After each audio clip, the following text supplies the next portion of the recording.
మొదటి వచనం చదువుకొని మనం ధ్యానంలోకి వెళ్దాం. హిజ్కియాకు మరణకరమైన రోగం కలుగగా ఆమోజు కుమారుడును ప్రవక్త అనేసి అతని వద్దకు వచ్చి, నీవు మరణమవుచున్నావు, బ్రతుకవు కనుక నీవు నీ ఇల్లు చక్కబెట్టుకోమని యెహోవా సెలవిచ్చి ఉన్నాడు అని చెప్పాను. ప్రభు ఈ మాటలు ఆశీర్వదించునుగా. చిన్న ప్రార్థన చేసుకుందాం.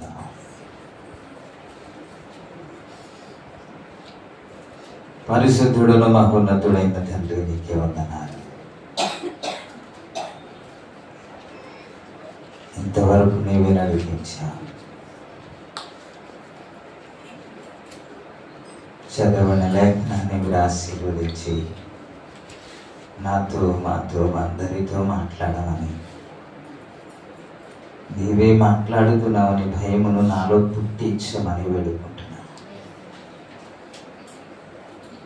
ఎవరైతే దీనుడై నలిగిన హృదయముతో నా మాటలు విని వణుకుచుండెనో వాని అందే నాకు అనుదృష్టి ఉంచి ఉన్నానన్నావు. నువ్వు మాట్లాడినప్పుడు ఆ భయమును నాలో కనబడాలి. అలాగున నడిపించవని నిలబడిన నాకు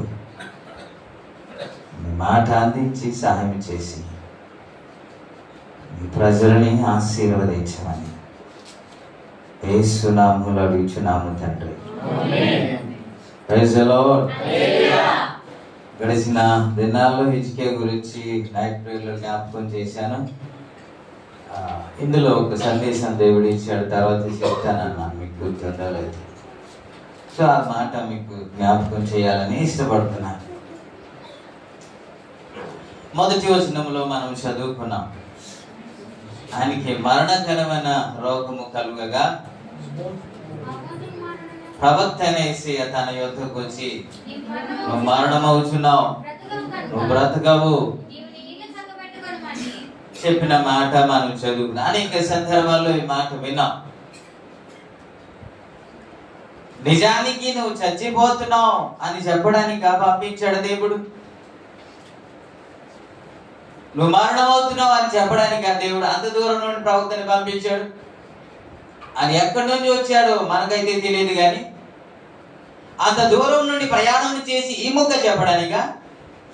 మరణము పెద్ద ఆశ్చర్యం అండి. మరణం ఎవరికి రాదా?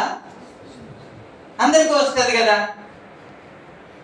చిన్న పెద్ద తేడా లేకుండా ప్రతి ఒక్కరికి మరణము వస్తుంది. పుట్టిన వారికి, పుట్టిన వారు మరణించక తప్పదు, గిట్టగా తప్పదన్నారు కదా.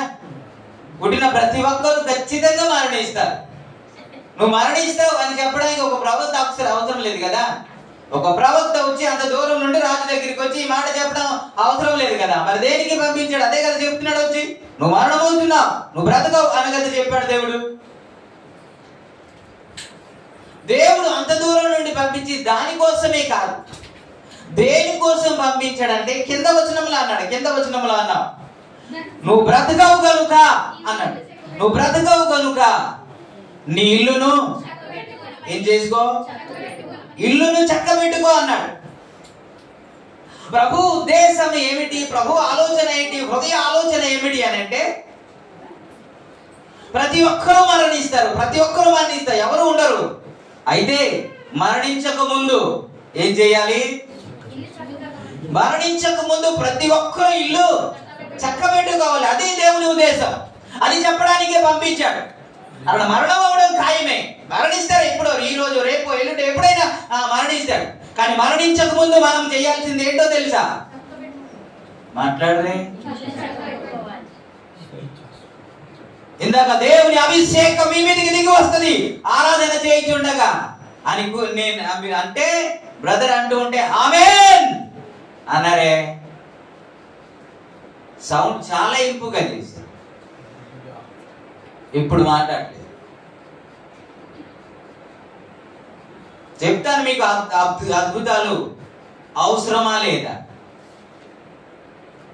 మీరు విన్నా వినకపోయినా, మీరు తిట్టినా తిట్టకపోయినా ఖచ్చితంగా ఆ మాట జ్ఞాపకం చేస్తారు.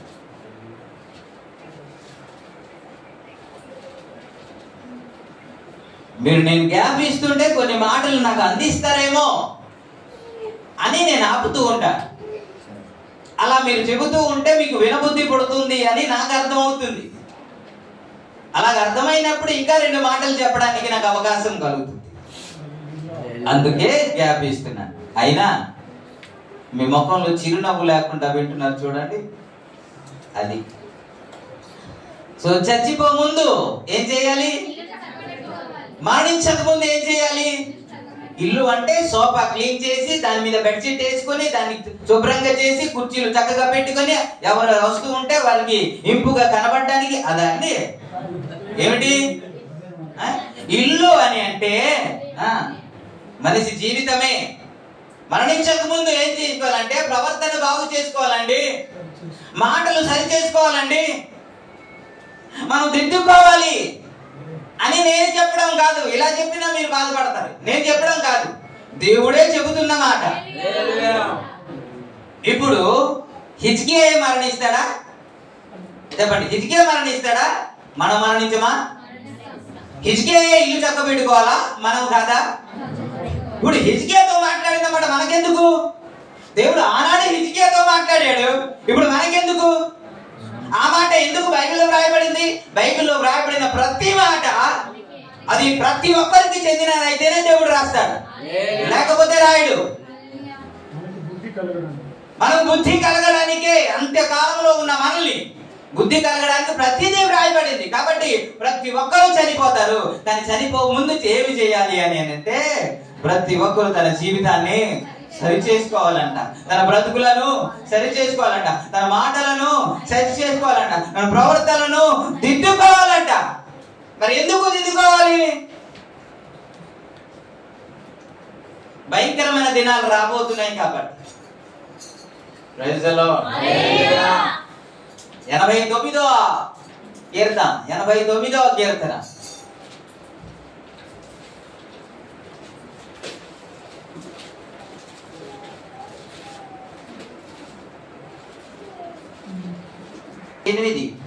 మరణమును చూడక బ్రతుకు నరుడెవడు? పాతాళం యొక్క వశము కాకుండా తన్ను తాను తప్పించుకునేవాడు. మరణాన్ని చూడకుండా ఎవరు లేరు సార్, ఎవరు ఉండరు. ప్రతి ఒక్కరు చనిపోతారు. జగన్ పాట మనం పాడుతున్నాం కదా,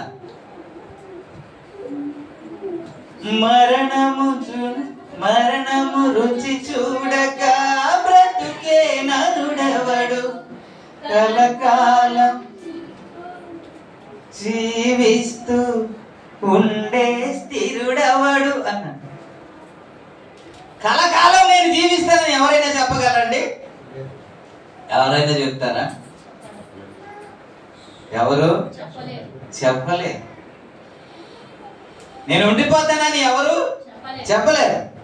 కొంచెం ముందుకు వెళ్ళండి. ఎందుకని దేవుడు మరణించక ముందు మన బ్రతుకులను సరి చేసుకోవాలని మాట్లాడుతున్నాడు అని అంటే భయంకరమైన నరకం ఉంది కాబట్టి. ఏముంది?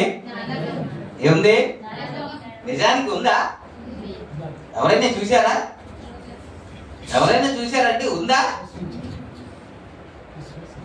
రష్యా దేవుడు అంటే నమ్మదు, నాస్తిక దేశం. దేవుడు ఉన్నాడంటే, నరకం ఉందంటే, స్వర్గం ఉందంటే వారు నమ్మరు.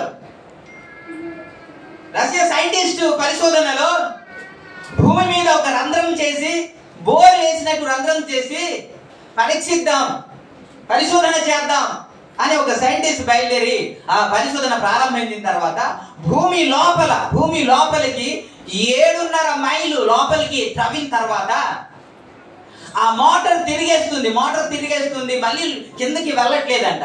అంటే ఏదో ఖాళీ స్థలం ఉన్నట్టు ఆ మోటార్ తిరిగేస్తా ఉంటే ఏంటి అలా సౌండ్ వస్తుంది, లేకపోతే ఎందుకు తిరిగేస్తుంది ఇంకా వెళ్ళట్లేదు అని వారు మైక్రోస్కోప్ లేకపోతే ఏదో వినడానికి, ఆ స్వరం వినడానికి దాని క్రిందకి పంపించి ఆ స్వరము వినాలని ప్రయత్నం చేశారంట. ఆ స్వరం వినాలని, ఏంటో ఏం జరుగుతుంది అని వినాలని ప్రయత్నం చేస్తే అక్కడ నుంచి వచ్చే స్వరం ఏంటో తెలుసా? అరుపులు, కేకలు, ఆర్తనాదాలంట. మీరు గూగుల్లో సెర్చ్ చేస్తే అక్కడ ఉంటుంది మీకు. సో నా ఆశ ఉంది మీకు పిక్చర్ చూపించి మెసేజ్ చెప్పాలి అని నాకు ఆశ ఉంది, కానీ దేవుడు ఇప్పుడు నెరవేరుస్తాడో తెలియదు. ప్రయత్నం చేస్తున్నాను. ప్రార్థన చేయండి, ప్రభు నాకు సహాయం చేయాలి. రోజులో మన కళ్ళకు కనబడితేనే కొన్ని ఎక్కుతుంది, చెవికి వినబడుతుంది, కంట్లో చూస్తూ ఉంటేనే మనకు అర్థం అవుతుంటది. ఇలా మామూలుగా చెప్తే ఎవరికి అర్థం కాదు. అరుపులు కేకలు వినబడుతున్నాయి, అది చెబితే దేవుడు ఉన్నాడని నమ్మాలి. ఎవడు? ఈ రష్యవాడు. కాబట్టి దాన్ని అలాగే క్లోజ్ చేశారు, బయటికి చెప్పకుండా. అయినప్పటికీ కూడా బయటికి వచ్చింది. దాని ఎలాగైతే కేకలేస్తారు, ఎలాగైతే ఆర్తనాదాలు చేస్తున్నారు. ఇప్పుడు మనకు అర్థమవుతుంది పాతాళం ఉందని, ఆ పాతాళంలో నరకయాతన అనుభవిస్తున్నారని. ఇప్పుడు మనము సైంటిస్ట్ వారి పరిశోధనలో తేలుతుంది కదా.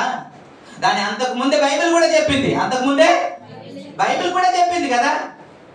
లూకా సువార్త 16వ అధ్యాయంలో మనం చూస్తాం. లూకా సువార్త 16వ అధ్యాయం 22వ వచనం నుండి కానీ మనం చూసుకుంటే ధనవంతుడు లాజరు గురించి మనం చూస్తాం. ఆ ధనవంతుడు చనిపోయి ఆ దరిద్రుడు చనిపోయి దేవదూతల చేత అబ్రహాము రొమ్మున ఆనుకొనుట కొనిపోబడే. ధనవంతుడు కూడా చనిపోయి పాతి పెట్టబడని 23లో. అప్పుడు అతడు పాతాళములో ఏం పడుచు? బాధ అంటే ఓకే, ఆ బాధ అంటే మీకు తేలిగ్గా ఉంటది. అలా కిందకి కూడా మీరు చదవండి.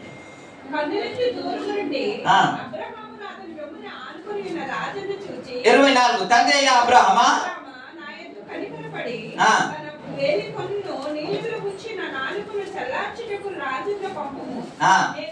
నేను ఈ అగ్ని జ్వాలలో ఎక్కడెక్కడ కింద ఏముంది? అగ్ని జ్వాలలు ఉన్నాయంటే అది నరకం కాదు సుమా, అది పాతాళం. అసలైనది ఇంకా అది పాతాళంలో కూడా నరకం లాగే యాతన పడుతున్నారని బైబిల్లో రాయబడింది కదా.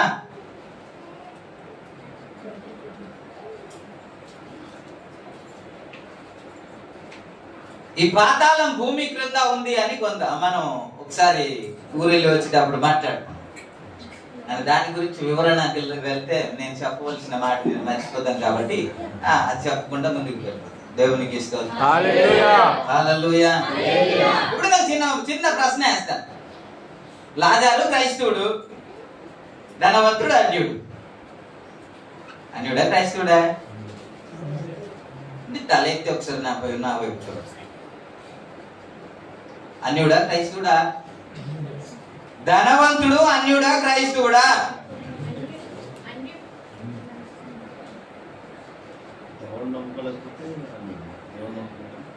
ధనవంతుడు అన్యుడా క్రైస్తవుడా? ఉషా గారు మాత్రమే చెబుతున్నారు, మీరందరూ నోరు మాత్రం అంటే పెదవులు మాత్రం అన్నలాగా ఉన్నారు. పెదవులు మాత్రమే ఆడుతున్నాయి కానీ స్వరం అయితే రావట్లేదు. మూలుగుతూ చెబుతున్నట్టు నాకు కనబడుతుంది. కాబట్టి ధనవంతుడు అన్యుడే కదా అండి? పక్క థమ్స్ అప్.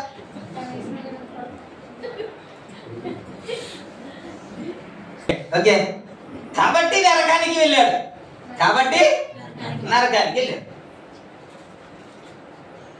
నిజానికి అన్యుడు ఎవడైనా సరే అబ్రహాంని తండ్రి అంటాడండి, అంటాడా?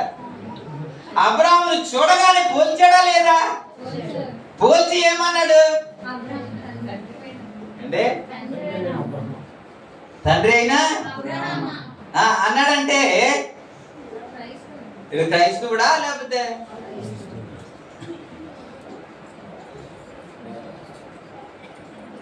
ఎందుకు వెళ్ళాడు అని అంటే 25 అందుకు అబ్రహాము కుమారుడా నీవు నీ జీవిత కాలమందు ఎవరికి ఇష్టమైనట్టు? నీకు ఇష్టమైనట్టు నువ్వు బ్రతికావు. దేవునికి ఇష్టమైనట్టు నువ్వు బ్రతకలే. దేవునికి ఇష్టమైనట్టు నువ్వు మాట్లాడలే. దేవునికి ఇష్టమైనట్టు నువ్వు ప్రవర్తించలేదు. దైవ సేవకులు మాట్లాడుతున్నప్పుడు కూడా, విశ్వాసులు మాట్లాడుతున్నప్పుడు, ఎంతో మంది పిలిచినప్పుడు ఎప్పుడు పట్టించుకోలేదు. నీకు నచ్చిందే చేశావు. అది తప్పు అని చెప్పినా సరే తిరగబడతావు అని వినవు కదా. అది తప్పే, అది నీకు కూడా తెలుసు. కానీ తప్పు అని చెప్పకూడదు నీకు. ఎందుకని? నా ఇష్టం. నేను కూడా ఇప్పుడు చెప్తున్నాను, నీ ఇష్టానికి మీ ఇష్టానికి నేను ఎప్పుడు అడ్డు రాను. నేను ఎప్పుడు దేవుడే అడ్డు రాలేదండి. దేవుడే అడ్డు రాలేదు. శాపమును ఆశీర్వాదమును మీ ఎదుట పెడుతున్నాను, మీ ఇష్టం అన్నాడు. రెండు పెట్టాడు మీ ముందు, రెండు పెట్టాడు మన ముందు.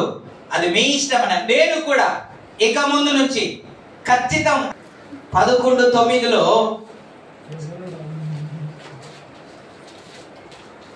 మాత్రమే చెప్తాం. యవనుడా, నీ యవన కాలమందు సంతోషపడుము.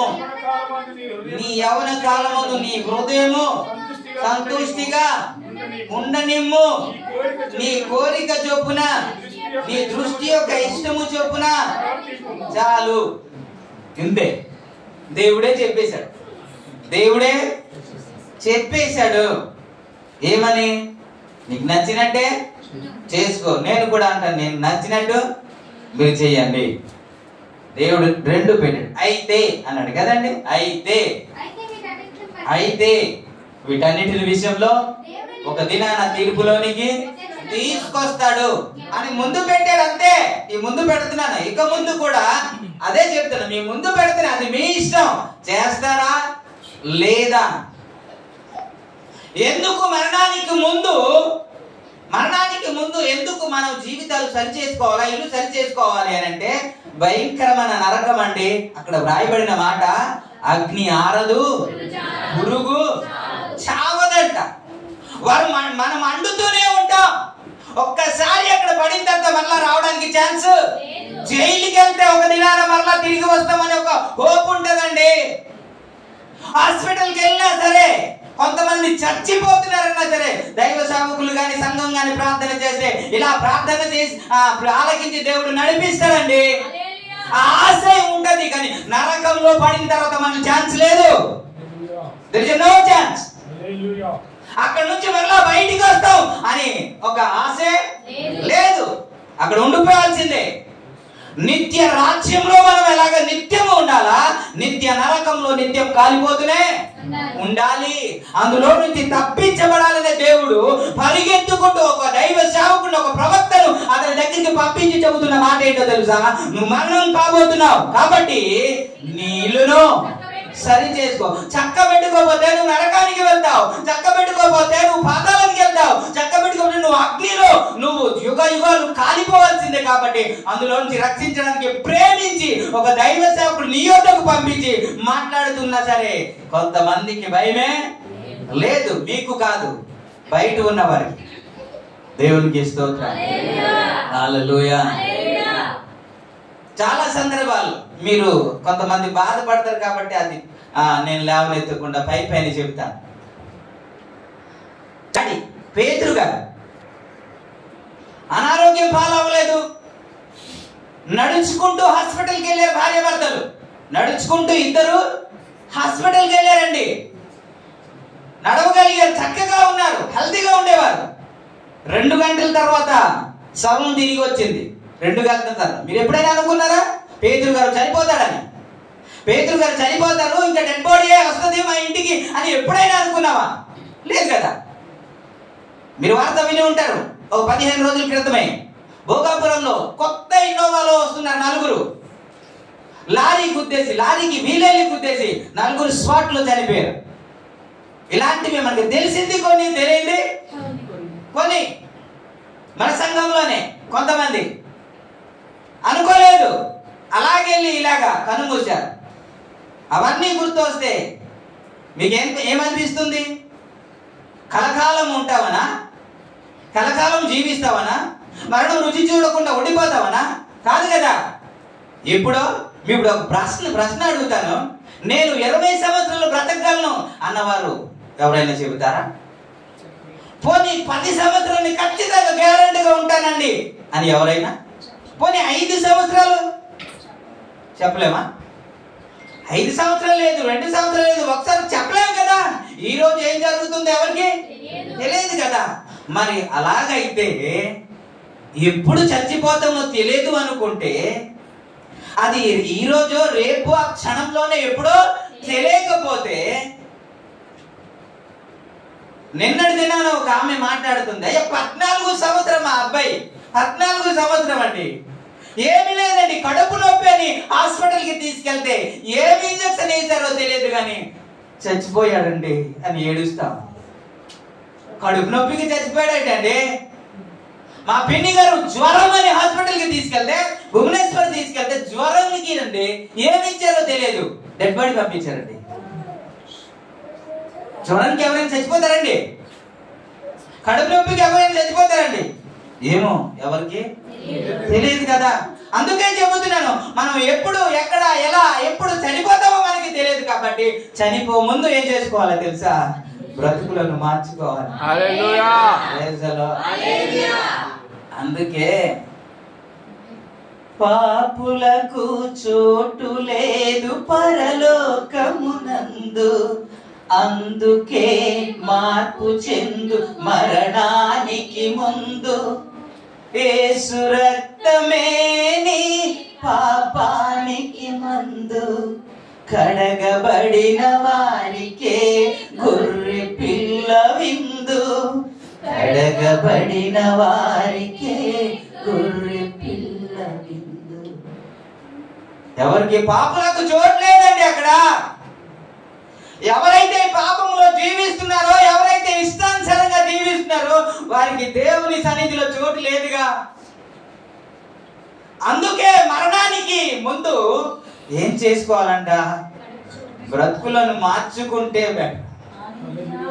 బ్రతుకులను మార్చుకుంటే బెటర్. ఏం అవదులే అనుకుంటున్నా, ఏం జరగదులే అనుకుంటున్నా, నా ఇష్టమే అనుకుంటున్నా. ధనవంతుడు కూడా అలాగే బ్రతికాడంట. నువ్వు బ్రతుకున్నంత కాలం నీ ఇష్టము చొప్పున నడిచావు. యేసు ప్రభు ఎప్పుడైనా నా ఇష్టం అన్నాడండి? నా ఇష్టం కాదు, నా చిత్తము కాదు, తండ్రి చిత్తమే నేను నెరవేర్చడానికి దిగి వచ్చానన్నారు కదా యేసు ప్రభు. మనము మన స్వచిత్తము నెరవేర్చుకుంటే, మన ఇష్టాన్ని నెరవేర్చుకుంటే, మన కంటికి కనబడిందంతా మనం కోరుకొని చేయగలిగితే, మనసుకి ఏది ప్రేరేపిస్తుందో అవన్నీ చేయగలుగుతుంది, పరలోక రాజ్యానికి వెళ్ళిపోతామండి. పోనీ ఇందులోనికి ప్రభు బల్లలోనికి అర్హులుగా మారుతామండి. అందుకే హిజ్కియా దగ్గరికి దేవుడు పంపించి చెబుతున్న మాట ఏంటంటే, నువ్వు మరణం అవుతున్నావు, నువ్వు బ్రతకవు, నువ్వు ఇల్లు చక్కబెట్టుకో. కొన్ని పరిస్థితిలో మన ఆరోగ్య పరిస్థితి చూసుకుంటే చచ్చిపోతానేమో అనిపిస్తూ ఉంటది కదా. యవన కాలంలో ఉన్న వారికి అలాగే అనిపిస్తూ ఉంటది. అందుకే చెబుతున్నాను, ఈ ప్రాణము, ఈ జీవితము బుడగ వంటిది, నీడ వంటిది, ఇలా వచ్చి అలాగా గడ్డి వంటిది, పువ్వు వంటిది. ఇది పూస్తుంది, తర్వాత సూర్యుడు ఉదయించగానే వాడిపోద్ది, ఎండిపోద్ది, దాని చోటు అది ఇంకా నెరగదు. అలాంటి పరిస్థితి మన జీవితం.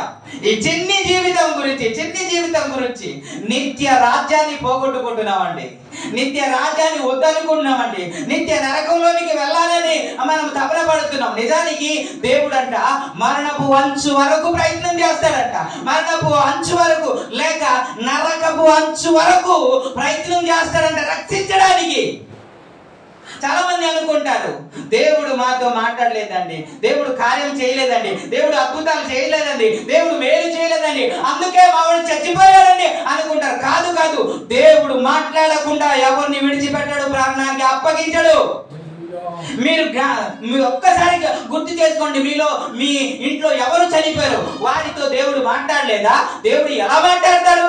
పాస్టర్ గారి ద్వారా మాట్లాడతారు, తల్లిదండ్రుల ద్వారా మాట్లాడతారు, పెద్దల ద్వారా మాట్లాడతారు, విశ్వాసుల ద్వారా మాట్లాడతారు, రక్త సంబంధం ద్వారా మాట్లాడతారు. అరే మంచిది కాదురా, అరే వద్దురా, అక్కడికి వెళ్ళొద్దురా అని మాట్లాడలేదా దేవుడు? ఖచ్చితంగా మాట్లాడతాడు. ఖచ్చితంగా మాట్లాడిన ధిక్కరించి వెళ్తే ఏం జరుగుద్ది? అలా చేసి దేవుని మీద నెట్టేసి దేవుడే నా జీవితంలో అద్భుతాలు చేయలేదు అని అంటే దేవుడిది అన్ని తప్పు. అరే అడ్డగించాడండి, వెళ్ళకూడదని అడ్డగించాడు కదా.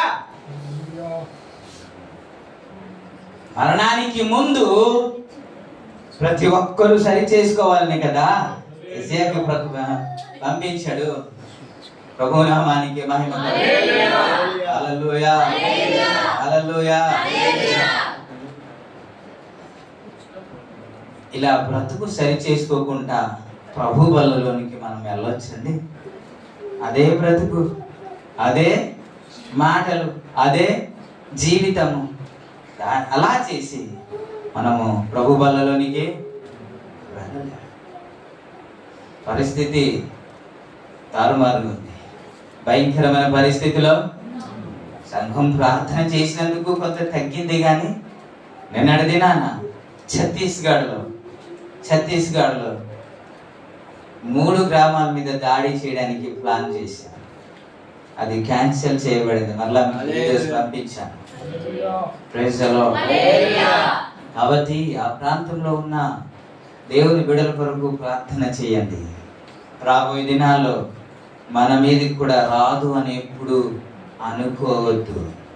కాలం ఎప్పుడు ఒకలాగా ఉండదు. మనమంతా ధీమాగా ఉండడం మంచిది కాదు. ఆ భయం మనలో లేదు కాబట్టి ఈరోజు సహవాసానికి రావట్లేదు, సంఘానికి రావట్లేదు, దేవుని సన్నిధికి ఎందుకు రావట్లేదంటే ఆ భయం మనలో లేదు. ఎన్నిసార్లు చెప్పినా ఈ ధనవంతుడు వినలేదంటండి. విన్నాడా? ఎన్నిసార్లు చేసినా చెప్పుకుంటారు కదండి. ఎంతో మంది చెప్పుకుంటారు, అయ్యా మంచిది కాదయ్యా, ఎలా తిరగడం మంచిది కాదయ్యా, డబ్బు ఉందని చెప్పేసి ఇష్టానుసారంగా తిరుగుతున్నాం, మంచిది కాదంటే ఎప్పుడు ఏ భయం లేకుండా దీవించాడండి.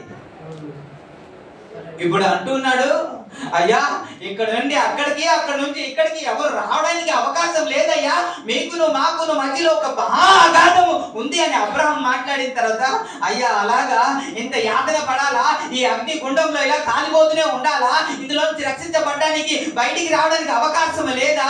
అలాగైతే ప్లీజ్ అయ్యా లాజరును మరలా పంపించయ్యా, భూలోకాన్ని పంపించయ్యా, నాకు 5 సహోదరులు ఉన్నాయ్యా, వారు ఇక్కడ నుంచి ఇక్కడికి రాకూడదయ్యా. ఇప్పుడా ఏమంటే నరకంలో పడిన తర్వాత మారు మనసు పొందితే దేవుడు రక్షిస్తాడండి. పాతాళంలో పడిన తర్వాత ఇప్పుడు తెలుస్తుంది. చాలా మందికి ఎప్పుడు తెలుస్తుంది అంటే, ఇప్పుడు చెప్తాను. పరమగీతం 5వ అధ్యాయంలో మనము 2వ వచనము గాని మనం చదువుకుంటే అక్కడ వ్రాయబడిన మాట 2వ వచనం, నేను నిద్రించినే గాని నా మనస్సు మేలుకొని ఉన్నది, నా సహోదరి, నా ప్రియురాలా, నా పావురమా, నిష్కలంకుల రాలా ఆలకించు, నా తల మంచుకు తడిసినది, నా వెంట్రుకలు రాత్రి కురియు చినుకునకు తడిసినవి, నాకు తలుపు తీయుమనుచు నా ప్రియుడు వాకిలు తట్టుచున్నాడు. దేవుడు అంట ఏం చేస్తున్నాడు, ఒక్కసారి తలుపు తీవా ప్లీజ్, బయట ఉండిపోయాను, మంచుకు తడిసిపోతున్నాను, చినుకుకి తడిసిపోతుంది నా తల, ఒక్కసారి తలుపు తీవా అని దేవుడే దిగి వచ్చి మాట్లాడుతుంటే ఏమంటుంది తెలుసా? 3వ వచనంలో, నా వస్త్రాన్ని తీసివేశాను కదా, నేను ఎలా మరలా వేసుకోను, నా కాళ్ళు కడుగుకున్నాను కదా, మరలా దాన్ని మురికి తీసుకునేలా అని అంటుంది. అని అంటే, అయ్యా రండయ్యా, అయ్యా ప్రార్థనకు రండయ్యా, అయ్యా నడిపించండి అయ్యా, అయ్యా కంపల్సరిగా చేద్దామయ్యా, ప్లీజ్ అయ్యా అని అంటే ఏదో ఒకటి చెప్తాం కదా మనం, ఏదో ఒకటి చెప్తాం కదా. అయ్యా ఇదయ్యా నేను వస్త్రాన్ని తీసివేశానయ్యా, అయ్యా నాకు అవ్వట్లేదయ్యా, అయ్యా నాకు కష్టంగా ఉందయ్యా, అయ్యా ఇదయ్యా అదయ్యా అని చెప్పట్లేదా? దేవుడు ఎలా మాట్లాడతాడు? డైరెక్ట్ గా దిగి వచ్చి అలా తెల్ల వస్త్రంతో వెలుగుతో కనబడి మాట్లాడతాడండి. ఎలా మాట్లాడతాడు? సేవకుల ద్వారా మాట్లాడతాడు, అలా మీ అన్నదమ్ముల ద్వారా మాట్లాడతాడు, మీ తల్లిదండ్రుల ద్వారా మాట్లాడతాడు. ఈ మాటలు వినగలిగితే దేవుని మాట విన్నట్టే కదా. యవన బిడ్డలు ఎందుకు పాడైపోతున్నారు? తల్లిదండ్రులు మంచికి చెబుతుంటే అటు చెడుగా అనిపిస్తుంది. తల్లిదండ్రులు ఏమో శత్రువుగా కనబడతారు, ఇప్పుడు ఫ్రెండ్స్ ఏమో మిత్రులుగా కనబడతారు. ఎప్పుడైనా రూపాయి పెట్టారా అంటే మీ ఫ్రెండ్స్ అంటే ఎవరు పెట్టరు. తల్లిదండ్రులు చిన్నప్పటి నుంచి వారి ఆలన పాలన చూసుకొని వారికి ఏం కావాలో ప్రతిదీ వీడికి ఫుడ్ మానేసి కూడా తల్లిదండ్రులు అన్ని ఆ ఫుడ్ మానేసి కూడా వీళ్ళు తింటూ ఉంటే తల్లిదండ్రులు సంతోషపడి అలా పెంచుకొని వస్తే ఒక దినాలు వచ్చేటప్పుడు తల్లిదండ్రులే శత్రువుగా మారిపోతారు. ఇప్పుడు ఫ్రెండ్స్ ఏమో మిత్రులు అంటే, రే మేము ఉన్నాం రా అంటే, మా ఫ్రెండ్స్ ఉన్నా అంటే వీడు ఆ తల్లిదండ్రుల మాట వింటే వాళ్ళు ఆశీర్వదించబడరండి, నరకం తప్పించబడరా? ప్రభునామానికి మహిమ. హల్లెలూయా, హల్లెలూయా. దేవుడే వచ్చి తలుపు తడుతుంటే, దేవుడే వచ్చి అడుగుతూ ఉంటే తలుపు తీయట్లే. ఎందుకు తీయట్లేదంటే, పోనీ అర్థం కాలేదా అంటే అర్థమవుతుంది. ఇప్పుడు జరుగుతున్న ఒక కొత్త స్కామ్ అని ఒక వీడియో పెట్టాను, చూసారా? కొత్త స్కామ్ అని, అపవాది స్కామ్ కూడా ఇప్పుడు కొత్తగా వచ్చాయి. కొత్తగా కాదు, అమలు చేసిందే కానీ కొత్త ప్లాన్ మీకు గుర్తు చేస్తారు. ఒక దినాన దైవ సేవకుడు మాట్లాడుతుంటే నాకు అనిపిస్తుంది ఇతడు నా గురించే అనిపించింది. ఇతడు నా గురించి అనగానే నాకు ఏమిటి థాట్స్ వస్తుందంటే, ఎవరు చెప్పి ఉంటారు? ఆడు చెప్పుకుంటాడా, ఈడు చెప్పుకుంటాడా, ఆమె చెప్పుకుంటుందా, ఇతను చెప్పుకుంటాడా అంటే వారి మీద ఇప్పుడు అలా మాట్లాడుతుంటే అది నిజమే అయితే నేను సరి చేసుకోవాలా వద్దా? కానీ ఎక్కడికి నన్ను తీసుకెళ్తున్నాడు తెలుసా? నా గురించి ఇంత కరెక్ట్ గా, ఇంత ఎగ్జాక్ట్ గా మాట్లాడుతున్నాడంటే ఎవరో ఏం చేశారు, ఎవరో చెప్పేశారు అని అంటే అప్పుడు నాకు ఒక ఆలోచన అవుతుంది. ఒరే రవిగా, నీ బ్రతుకు నిజంగా బాగాలేకపోతే దైవ సేవకుడు మాట్లాడుతుంటే అది తప్పైతే ఏం చేసుకోవాలా? ఆడు చెప్పాడు కాబట్టి అంటే నాకు ఆశీర్వాదం వస్తుందండి, ఆవిడ చెప్పింది కాబట్టి అంటే నాకు ఆశీర్వాదం వస్తుందండి. ఒకవేళ అలాగే వాక్యానికి విరుద్ధంగా ఉంటే నిజమే ఇది కరెక్ట్ కాదు అని ఒప్పుకుంటే, దాన్ని మార్చుకుంటే ఆశీర్వాదం. ఇది కొత్తగా తీసుకొస్తాడు. ఆ వాక్యాన్ని వినలేవుడు. ఎందుకు? అది నీ జీవితానికి అవసరమైన వాక్యం అయినప్పటికీ కూడా అది చెప్పారు కాబట్టి ఇలా చెబుతున్నాడు అని. ఎప్పుడైనా సరే దైవ సేవకుడు ఒక మీడియేటర్ను పెట్టుకొని సభ్యులు ఎవరు ఎలా ఒకసారి కనుక్కొని నాకు చెప్పు, అప్పుడు నేను నీ వాక్యం ప్రిపేర్ అవుతాను అని ప్రిపేర్ అయితే దైవ సేవకుడే కాదండి. దేవుడు ఇచ్చిన మాటను తీసుకొని అది ప్రార్థనలో పెట్టి మీ ముందుకు వచ్చి మాట్లాడితే అది ఆశీర్వాదం, అది సరైన దైవ సేవకుడు. మీరు అలాగ అనుకుంటారని ఇప్పుడు సీరియల్ గా మాట్లాడుతున్నాను తప్ప అక్కడక్కడ నేను మాట్లాడలేదు, అక్కడక్కడ మీకు వాక్యం చెప్పట్లేదు. సీరియల్ గా మాట్లాడుతున్నా, నా గురించే మీరు అనుకుంటారని. కాబట్టి ఎవరు ఏ దైవ సేవకుడు పక్కా ప్లాన్ చేసి ఎవరు చెప్పరు. అలా వస్తూ ఉంటే దేవుడే ఏదో సరి చేయాలని మాట్లాడుతున్నారని మీరు భావిస్తే అది ఆశీర్వాదం.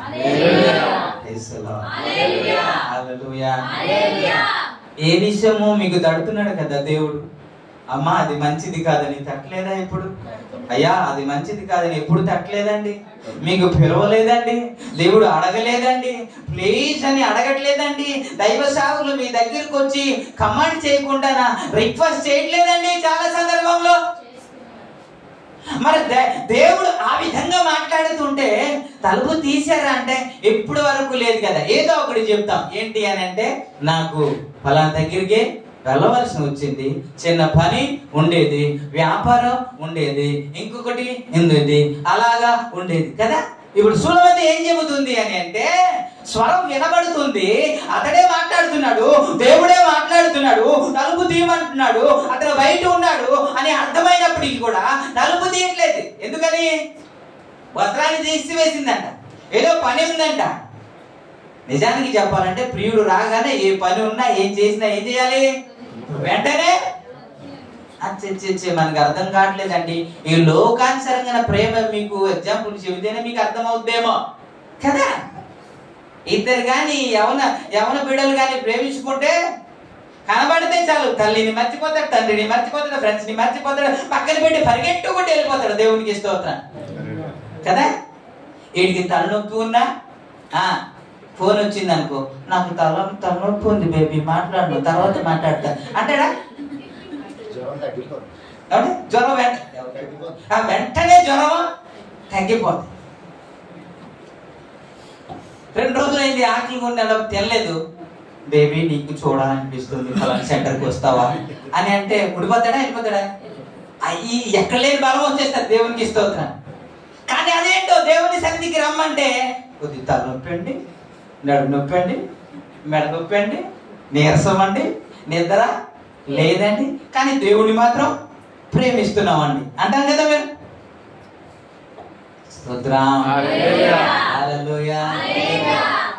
ఈవిడ అంటుంది నా ప్రియురాలే వచ్చాడు, నా ప్రియుడే వచ్చాడండి, ఆయన బయటే ఉన్నాడండి, ఆయన తలుపు తడుతున్నాడండి అని చెబుతుంది. మరి తీయాలి కదా, ప్రియుడి కంటే ఇంకా వేరేది ఏదైనా ప్రాముఖ్యం అండి కాదు కదా.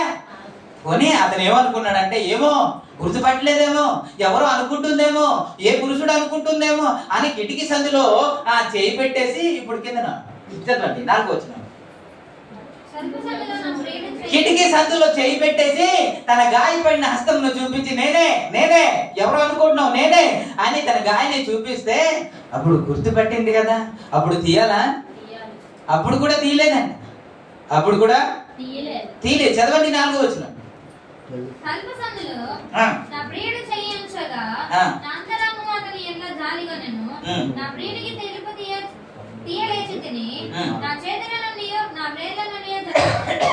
ఓకే, ఇప్పుడు ఒక మాట చదువుకుందాం. 5వ అధ్యాయం పరమగీతం 5వ అధ్యాయము 6వ వచనం. నా ప్రియునికి నేను తలుపు తీయనంతలో అతడు వెళ్ళిపోయి అతని మాట వినుట తోడనే నా ప్రాణము సొమ్మసిల్లేను. నేను అతన్ని వెతికినాను, కనబడలేదు. నేను పిలిచినాను, పిలుస్తాడా? పిలిస్తే పలుకుతాడా? వెతికితే దొరుకుతాడా? నీ దగ్గరికే వచ్చాడు కదా, నీ దగ్గరికే వచ్చాడు కదండి. సినిమా డైలాగ్ కాదు కదా, నీ ఇంటికి వచ్చాను అన్నలేండి, మీరు ఆపొద్దు. నేను అన్నా దేవుడే నీ ఇంటికి వచ్చి తలుపు తడుతుంటే తీయకపోతే ఏం చేస్తాడు? ఇంకా వెయిట్ చేస్తాడండి, ఇంకా వెయిట్ చేస్తూనే ఉండాలా. మనం ఎక్కడికి వెళ్ళినా నాయన నువ్వు ఇక్కడే ఉంటున్నా, నేను ఎక్కడ, ఆయన అక్కడ వెయిట్ చేస్తూ ఉండాలా. ఎంతవరకు ఉంటాడు ఆయన? అందుకే ఈ పాటలన్నీ మనం తీసేస్తే బెస్ట్ ఏమో.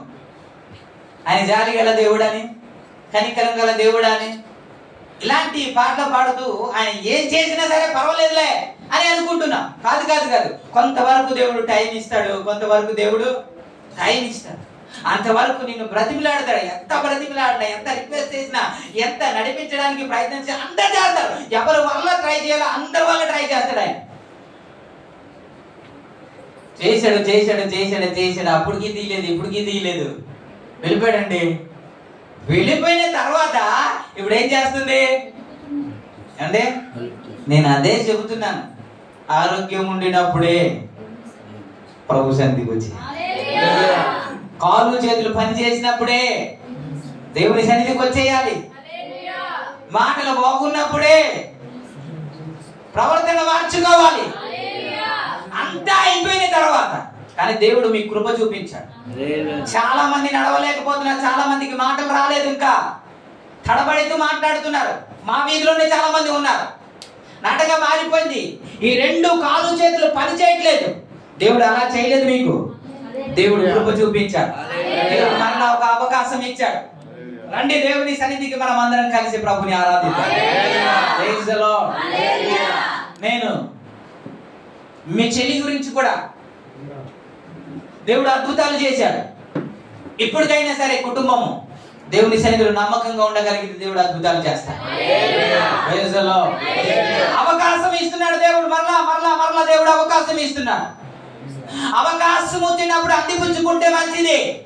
అవకాశం చేజారిన తర్వాత, మంచం మీద పడిన తర్వాత ఆయన వచ్చి స్టెతస్కోప్ పెట్టుకొని, ఆయన వచ్చి తెల్లకోట వేసుకొని, అయ్యా మా ప్రయత్నం అంతా మేము చేసాం, ఆ తర్వాత అని అనిన తర్వాత ఆయన వైపు చూస్తే అవకాశమే లేదు.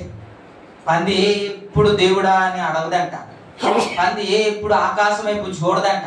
పంది ఎప్పుడు నేల చూపే, ఏంటి నేల చూపే, కిందే ఎక్కడ మురికి ఉంది, ఎక్కడ అదే చూస్తూ ఉంటదంట. ఎంత చెప్పినా వెందో. అందుకే మీరు లేపబడిన వారైతే, మృతుల నుండి లేపబడిన వారైతే పైన వాటినే వెతుకుడి కానీ క్రింద వాటిన లేకపోతే భూ సంబంధమైన వాటిని వెతకుడి. ఎప్పుడు కిందనే చూస్తూ ఉంటదంట, ఎప్పుడు పైకి చూస్తుంది తెలుసా? 4 కాళ్ళు కట్టేసి అక్కడ ఒక కర్ర దోచి పెట్టి అటు ఒకడు ఇటు ఒకడు అలా మోస్తూ కైమా చేసి కొట్టేసి అమ్మేద్దాం అనేసి ఎప్పుడైతే పట్టుకొని వెళ్తూ ఉంటారో అప్పుడు చూస్తుందంట దేవునికి స్తోత్రం. అయ్యా నన్ను తీసుకెళ్ళిపోతున్నారయ్యా, నన్ను చంపేస్తారయ్యా, ముక్కలు చేసేస్తారయ్యా, తినేస్తారయ్యా అని అప్పుడు అవకాశం ఉంటదంటారా? దేవుడు కార్యం చేస్తాడంటారా? మరి అందుకే ఇది మీరు చదవండి. ఇప్పుడు ఏమంటుంది అంటే 5వ వచనంలో మనం ఇప్పుడు లేచిందంట, అతను వెళ్ళిపోయిన తర్వాత ఇప్పుడు లేచిందంట, తలుపు తీసిందంట, అతడు లేడంట. ఆ విన్న మాట వినగానే నేను మురిచిల్లిపోయాను అంటుంది. ఆ డైలాగ్ చూసారా? ఎంతసేపు పిలిస్తేమో పలకలేదు, ఇప్పుడంట వెళ్ళిపోయిన తర్వాత దిగానే ఏమైపోయిందంట. ఆ తర్వాత అప్పుడు పిలుస్తున్నాడు, దేవా అని పిలుస్తున్నా, పలుకుతాడండి? వెతుకుతుంటే దొరుకుతాడా? దొరకడు. మీరెప్పుడు ఏమాట పట్టుకుంటారు తెలుసా? మత్తయి సువార్త 7వ అధ్యాయం 7వ వచనం. మంచి వాగ్దానం కదా, అడుగుడి మీకు ఇవ్వబడును, వెతుకుడి మీకు దొరుకును, తట్టుడే. ఇదే మరి ఇదేంటి? దీనికి దానికి ఏ సంబంధం లేదండి. ఎప్పుడు అదే. మరి ఈవిడ ఎదుగుతుంది కదా, దొరికాడా? అడుగుతుంది కదా, కలిగాడా? అలగలేదు కదా. ఎందుకు? పిలిచేటప్పుడు ఈవిడ పలకలేదు కాబట్టి. మనం ఒరే అన్నాం అనుకోండి, అటు నుంచి కూడా ఒరే అంటారు. ఇంకో పదం అన్నారు అనుకోండి, వాళ్ళు కూడా ఇంకో పదం అంటారు కదా. మనం వింటే ఆయన వింటాడు, మనం వింటే ఆయన వింటాడు. మనం ఆయన సన్నిధికి వస్తే ఆయన మనతో పాటు నడుస్తాడు. ఆయన కానీ మంచి మంచి పాటలు మనకి తెలుస్తుంది. నడిపిస్తాడు నా దేవుడు. నేనేమో ఇటు నడుస్తూ ఉంటాను, ఆయనేమో నన్ను నడిపిస్తూ ఉంటాడంట. సాయంత్రం అయితే ఎక్కడికో నడుస్తాను, ఆయన మళ్ళీ నిత్యము నడిపిస్తాడంట. ఎవరు? నన్ను దేవుడికి ఇస్తారు. ఎంత మంచి మంచి పాటలు కదా. ఆ పాటలు జీవితాన్ని నడిపించేస్తుంది.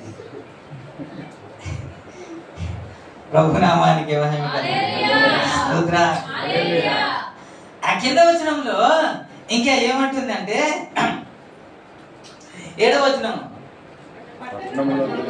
పట్టణంలో తిరుగు కావలి వారు నాకు ఎదురుపడి ప్రాకారం మీద కావలి వారు ఆ పై వస్త్రము దోచుకొని, యెరూషలేము కుమార్తెలారా నా ప్రియుడు నీకు కనబడిన ఎడలా ప్రేమాతిశయము చేత అని చెప్పండి. యేసు కనబడితే నీ ప్రియురాలు మూర్చిల్లి మంచం మీద ఉంది, అలానా హాస్పిటల్లో ఉంది అని చెప్పండి. అంతవరకు ఎందుకు తెచ్చుకోవాలి? ఇవన్నీ ఆయన వచ్చి తట్టినప్పుడు తీస్తుంటే జరుగుతుందా? కావిలి వారు కొట్టడం, తన పై వస్త్రమును దోచుకోవడం, ఆమె మూర్చిలి పడిపోవడం, ఇవన్నీ ఆయన తలుపు తట్టినప్పుడు తీస్తుంటే ఏమంటే ఇవన్నీ జరగవు కదా. అందుకే మనుషుల యొక్క హృదయం అనే ఒక చిన్న బుక్ ఉంటుంది. మీరు ఎప్పుడైనా చదివారు లేదు కానీ అందులో పిక్చర్తో సహా ఉంటుంది. పిక్చర్తో సహా ఈ బ్రతుకు దినమంతా వాళ్ళు బైబిల్ చదవరండి. మీరు బైబిల్ చదవమంటే అస్సలు చదవరు. బైబిల్ చదవడానికి టైం ఉండదు, మొబైల్ చూడడానికి టైం ఉంటుందండి. మళ్ళీ తెల్లవారు లెక్క నేను చూస్తాను తెలుసు, ఎవడేం పంపించడానికి అదే చూస్తాం. కానీ ఆయన ఏం పంపించడానికి చూడం, బైబిల్ చూడం. వాక్యం చదవడానికి మనకి టైము ఉండదు. వాక్యం చదివితే కదా మనం దీవించబడం. ప్రభునామానికి హల్లెలూయా, హల్లెలూయా. ఆయన వెళ్ళిపోయిన తర్వాత ఎంత చేసినా, ప్రయత్నం చేసినా సుఖం ఉందే. పిలిచినప్పుడే అవకాశము ఉన్నప్పుడే, కాలు చేతులు బాగున్నప్పుడు, ఆరోగ్యం ఉన్నప్పుడే, ఇంకా ఏవి రాకముందే, దుర్దినములు రాకముందే, చీకటి కమ్మకముందే, ఇబ్బందులు రాకముందే, అంత చెడిపోయిందయ్యా నీ పని అంతే అని ఆయన చెప్పకముందే దేవునికి స్తోత్రం. ప్రభు సన్నిధికి వచ్చేస్తే మంచిది. అదే ప్రవక్త ద్వారా మాట్లాడుతున్న మాట. నువ్వు ఖచ్చితంగా చచ్చిపోతావు, చావకు ముందు నువ్వు బ్రతుకు మార్చుకుంటే మంచిది. అవకాశం ఉండేటప్పుడు ఎంత ప్రయత్నం చేసిన సూలమతి వినలేదు. అవకాశం ఉన్నప్పుడు ఏసావు వినలేదు. విన్నాడా? బైబిల్లో ఒక మాట ఉంటుంది, సామెతల గ్రంథం 15వ అధ్యాయము 24వ వచనంలో, పాతాళమును తప్పించుకోవాలని అంట, క్రిందనున్న పాతాళమును తప్పించుకోవాలని బుద్ధిమంతుడు పరలోకమునకు పోవు జీవ మార్గమును నడుచుకొనును. ఎవరు? బుద్ధిమంతుడట. బుద్ధిమంతుడు పరమునకు పోవు మార్గమున ఏది తప్పించుకోవాలని? పాతాళమును తప్పించుకోవాలని బుద్ధిమంతుడు ఇక్కడ ఉండినప్పుడే పరమునకు పోవు మార్గములో నడుచుకుంటాడు. నేను ఒక మాట అడుగుతాను. ఇప్పుడు నోహావు కాలంలో అంతమంది జలప్రలయం ద్వారా చచ్చిపోయారు కదా, దేవుడు సువార్త ప్రకటించాడండి? ఏమండి, సువార్త ప్రకటించారు వాళ్ళకి? ఇప్పుడు ఒక ప్రశ్న అడుగుతున్నా, సువార్త ప్రకటించే వాళ్ళకి చెప్పండి. ఏంటి, శ్రమ రాకముందే నోవ దినాల్లో అంతమంది చనిపోయారు కదా, దేవుడు సువార్త ప్రకటించాడా? పిల్లలు వచ్చారని అటు చూస్తున్నారు కానీ నేను ముగిస్తాను. ప్రకటించలేదు. ప్రకటించారా? ప్రకటించారండి? లేదు. 2 పేతురు రాసిన పత్రిక 2వ అధ్యాయం 5వ వచనంలో ఒక మాట మనం చూస్తాం. 2వ పేతురు రాసిన పత్రిక 2వ అధ్యాయము 5వ వచనంలో, మరియు ఆయన పూర్వకాలము మందున్న లోకమును విడిచిపెట్టక భక్తిహీనుల సమూహం మీదికి జలప్రళయము రప్పించినప్పుడు నీతిని ప్రకటించిన యోహాను మరి నోవాహు మరి 7గురుని ఏం ప్రకటించాడు? ఎవరు ప్రకటించడా లేదా? ఇప్పుడు చెప్పండి, ప్రకటించడా లేదా? ఎన్నో సంవత్సరాలు కట్టాడు కదండి, అప్పుడు ఏమని ప్రకటించి ఉంటాడు? అయ్యా జలప్రళయము రాబోతుంది, నాశనము రాబోతుంది, నరకం మనకి ఇంకా ఉందయ్యా, అది అగ్ని ఆరదు, పురుగు చావదు, భయంకరమైన దినం రాబోతుంది. కాబట్టి రండి అయ్యా, ఈ ఓడలోనికి వచ్చేయండి అయ్యా, మనం బ్రతుకుతాం, మనం తప్పించబడతాం. ఎన్నిసార్లు చెప్పినా, ఎన్నిసార్లు ప్రకటించినా సరే ఎవరైనా విన్నారంటే ఒక్కడు వినే పాపానికి పోలేదు సార్. ఎందుకని ఒకడంట 12వ అధ్యాయం లూకాసు వార్తలో 12వ అధ్యాయంలో లూకాసు వార్తలో ఆయనకి బాగా పండిందంట. 16వ వచనం నుండి అనుకుంటాను, బాగా పండిందంట. మరియు ఆయన వారితో ఈ ఉపమానము చెప్పాను. చూస్తుండండి, బాగా పండిందంట. పండిన తర్వాత ఏం చెయ్యాలి? నాదేమో చిన్న చిన్న కొట్టు, ఇప్పుడు ఇదేమో బాగా పండింది, ఏం చేసుకోవాలి? ఇప్పుడు నా కొట్లన్నీ పడగొడతాను, పడగొట్టేసి పెద్దదిగా చేస్తాను, అందులో సమకూర్చి పెడతాను. పెట్టిన తర్వాత నా ప్రాణంతో నేను చెప్పుకుంటాను అన్నాడు. ఏమని చెప్పుకుంటున్నాడు? నా ప్రాణమా, నా ప్రాణమా, చదవండి ఇప్పుడు అన్నమాట.